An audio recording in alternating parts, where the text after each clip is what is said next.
Kisah pemuda kaya, anak bos besar, pemilik 73 perusahaan, yang menjadi cleaning service.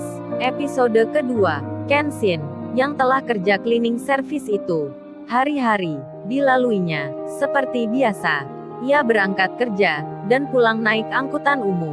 Sekedar diketahui, selama bekerja sebagai cleaning service, selama itu pula, ia menjadi anak kos, yang tak jauh dari tempat kerjanya. Hanya waktu liburan saja, ia pulang ke rumah orang tuanya. Dan saat itulah ia bercerita pada ayahnya. Kenshin berkata, rasanya senang ya, bisa bekerja dan hidup mandiri.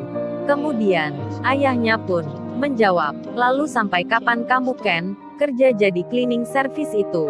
Dan tidakkah engkau ingin melanjutkan sekolahmu? Kenshin pun menjawabnya, mungkin sampai 4 bulan lagi ya, digenapi 1 tahun. Di hari kerjanya, Kenshin kerap kali diperintah yang tidak sesuai dengan bidangnya.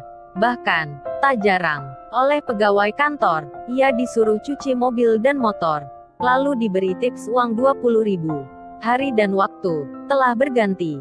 Tak terasa, sudah ada di bulan ke-9 ia bekerja.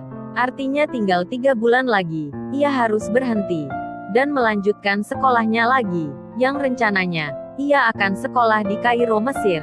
Lalu, di tempat ia bekerja, ada berita pegawai baru, yang mana jabatannya tinggi, di perusahaan tersebut. Di mana diketahui, dia adalah anak pimpinan perusahaan, di tempat ini. Pegawai baru tersebut, adalah seorang wanita muda, cantik pula. Kenshin pun, banyak mendengar cerita, dari karyawan-karyawan. Itu pegawai baru cantik ya, namun tingkat atas. Sayangnya, kita ini bukan levelnya.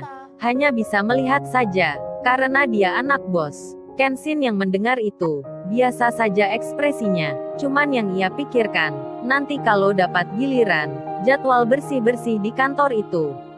Yang ia khawatirkan cuman, nanti cocok gaya, dengan minuman yang aku buatkan. Tak disangka 2 minggu kemudian, Kenshin dapat jadwal bekerja di tempat tersebut. Selama ini, ia belum pernah melihat anak dari bos yang katanya cantik dan menjadi primadona itu. Kenshin pun masuk seperti biasa, pagi-pagi sekali, di samping membersihkan ruangan kantor. Ia juga harus mempersiapkan minuman. Di ruang tersebut, terlihat besar dan nyaman. Nampak pula hiasan di dinding, warnanya cerah dan anggun. Lalu, ia pun berbisik di hati. Maklum, ini kan ruangannya anak seorang pimpinan. Kemudian, tepat jam 7, pegawai yang akan bekerja di tempat itu mulai datang satu persatu. Yang diketahui, ternyata, adalah kebanyakan dari wanita, yang jumlahnya 11 perempuan, dan 5 karyawan laki-laki. Akhirnya, yang ditunggu-tunggu pun datang juga, tepat jam 8 lebih. Si anak bos, sang primadona itu telah tiba. Kenshin, yang berperawakan tampan dan sederhana ini pun, sekilas melihat wanita itu, biasa saja. Karena fokusnya, hanya di pekerjaan.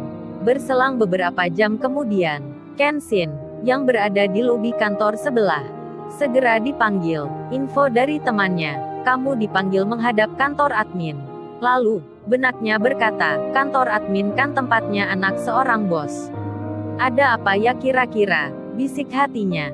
Setelah sampai di kantor tersebut, Kenshin pun menemui pada yang berkepentingan dengannya. Ternyata, yang memanggil itu adalah wanita yang banyak dibicarakan temannya.